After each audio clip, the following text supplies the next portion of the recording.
Welcome to lesson 50 English for Beginners, phase 7. In this lesson, we will try to find out the difference between how much and how many. How much এবং how many এর মধ্যে পার্থক্য কিভাবে হয় এবং countable এবং uncountable নাউনের উপর ভিত্তি করে এর সাথে কিভাবে আমরা সেন্টেন্সে হাউ মাচ, হাউ মেনি কিংবা শুধু মাচ বা মেনি ব্যবহার করব সেটি দেখার চেষ্টা করব। So let's get started. আমরা যেহেতু আগের লেসনে কাউন্টেবল এবং আনকাউন্টেবল নিয়ে কিছুটা ডিটেইল আলোচনা করেছি, সেখান থেকে আমরা কিছুটা বোঝার চেষ্টা করি। আমরা মাচ ব্যবহার করি আনকাউন্টেবল নাউনের জন্য, যেটা আমরা গুনি না, এবং যেটা কাউন্টেবল সেটার জন্য আমরা ব্যবহার করি মেনি। এখানে এক্সাম্পল দেখার চেষ্টা করি। Uncountable nouns a large amount, countable nouns a large amount. এখানে লক্ষণীয় হচ্ছে আনকাউন্টেবলের জন্য লার্জ অ্যামাউন্ট বা লার্জ কোয়ান্টিটি ব্যবহার করতে পারেন। যদি আপনি কোয়ান্টিটি ব্যবহার করেন তাহলে ভেরি স্পেসিফিক হয়ে যায় যে এটা আনকাউন্টেবল নাউন। যদি কাউন্টেবল হয় তাহলে আর লার্জ অ্যামাউন্ট না বলে আপনি যদি বলেন আ লার্জ নাম্বার, তাহলে এটা আরো ভালো শোনায়। তখন বোঝা যায় যে আপনি আসলে কাউন্টেবল নিয়ে কথা বলছেন। এবারে আসি এক্সাম্পল। মাচ এর ক্ষেত্রে the party was so much fun. যেহেতু ফানটা আমরা কাউন্ট করতে পারি না, বাট অনুমান করতে পারি বেশি নাকি কম, সেই অর্থে আমরা মাচ ব্যবহার করি। I didn't get much sleep last night. গত রাত্রে আমার বেশি ঘুম হয় নাই। একইভাবে ঘুমটা যেহেতু আমরা সংখ্যাগত দিক থেকে গুনতে পারি না, পরিমাণগত দিক থেকে ফিল করতে পারি। সো পরিমাণগত দিক থেকে ফিল করার কারণে স্লিপের জন্য আমরা ব্যবহার করছি much. How much money do you have? আপনার কি পরিমাণ টাকা আছে? আপনাদের হয়তো মনে আছে আগের লেসনে আমরা মানি নিয়ে কথা বলেছিলাম। মানি আমরা কাউন্ট করি না, বাট মানির যখন কোনো ইউনিট ব্যবহার করি তখন আপনি সেই আনসারটাকে আপনি মেনি দিয়ে ব্যবহার করতে পারেন বা মেনি বলতে পারেন। বাট যখন আপনি কাউকে জিজ্ঞেস করছেন আপনার কি পরিমাণ অর্থ আছে, সেটা হচ্ছে how much money do you have. আর যদি আপনি আনসার দেওয়ার সময় বলেন আই হ্যাভ $1000, আমার $1000 আছে, সো আমি কিন্তু বলছি আই হ্যাভ $1000, অর্থাৎ $1000 আছে। এবার ডলার হচ্ছে কাউন্টেবল, তাই আমি বলছি ডলার্স। 1000-এর কারণে প্লুরাল, তাই ডলার্স। কিন্তু যখন জিজ্ঞেস করেছিল প্রশ্ন যে আপনার কি পরিমাণ অর্থ আছে, সো এই হচ্ছে বিষয়টা।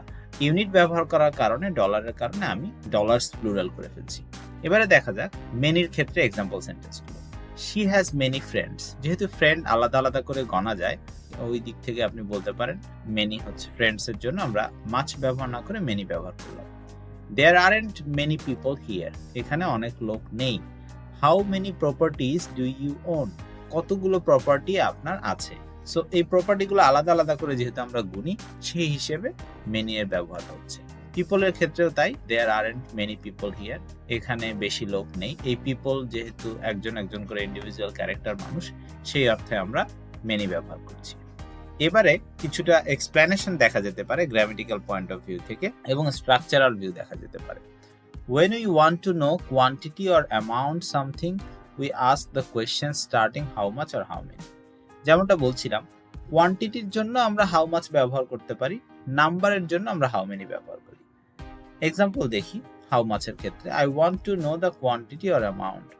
How much plus uncountable noun, অর্থাৎ হাউ মাচ ব্যবহার করে যে নাউনটা আছে সেটা ব্যবহার করবো। হাউ মাচ সুগার, এরপরে আপনি কোয়েশ্চেন ফর্ম করা, would you like. How much time do we have to finish, শেষ করার জন্য কতটা সময় আছে। How much money, how much milk, তাহলে অর্থটা হচ্ছে হাউ মাচের পর আমরা ওই আনকাউন্টেবল নাউনটা ব্যবহার করব।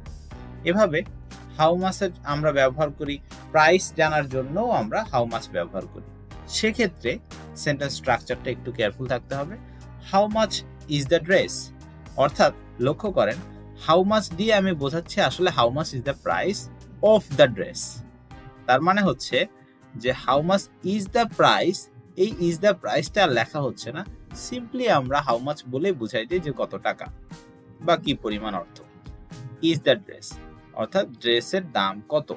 How much is the price অথবা how much money is the price, এই পুরো অংশটা না বলে শুধু হাউ মাচ বলা হচ্ছে। এর পরবর্তীতে কিসের দাম সেই নাউনটা ব্যবহার করা হচ্ছে। How much is this dress, তাহলে এই ড্রেস এর দাম কত। How much are this shoes, এই জুতোগুলোর দাম কত। এভাবে আর কি। How much did your jacket cost, এবারে আপনি যদি চিন্তা করেন ইয়োর জ্যাকেট এটা কাউন্টেবল, হাউ মাচটা আসলে অ্যামাউন্ট অফ মানি, সেই অর্থে হাউ মাচ এসছে। How much will it cost me, কি পরিমাণ অর্থ খরচ হবে।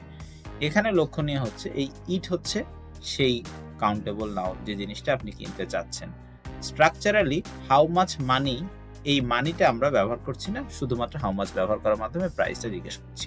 এরপরে হাউ মেনি এর ব্যবহার যদি দেখি, হাউ মেনির পরে আমরা সবসময় প্লুরাল কাউন্টেবল নাউন ব্যবহার করি।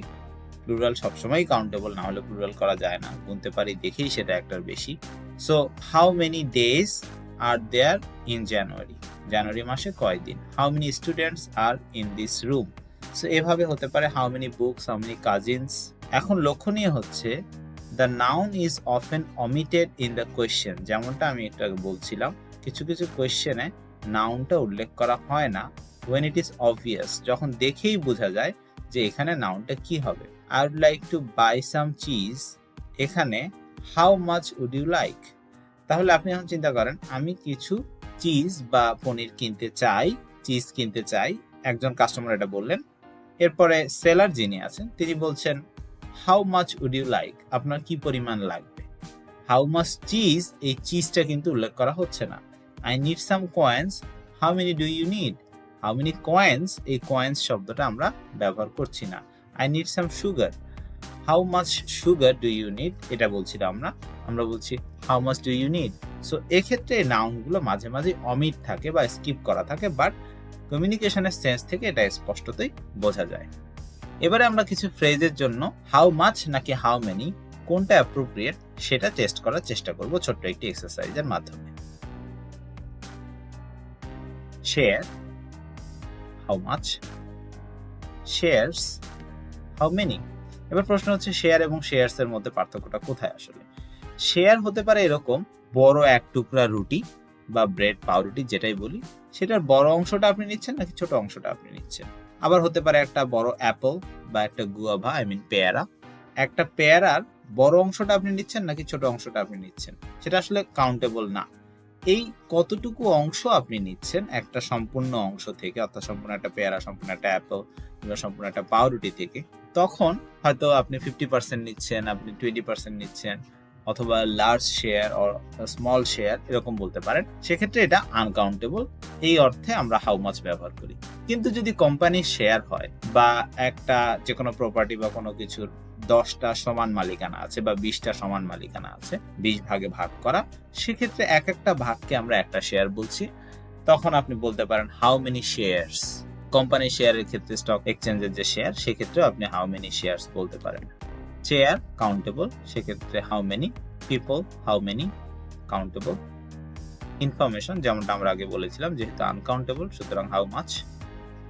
নিউজের ক্ষেত্রে যেহেতু বলেছিলাম আমরা আনকাউন্টেবল সুতরাং হাউ মাচ।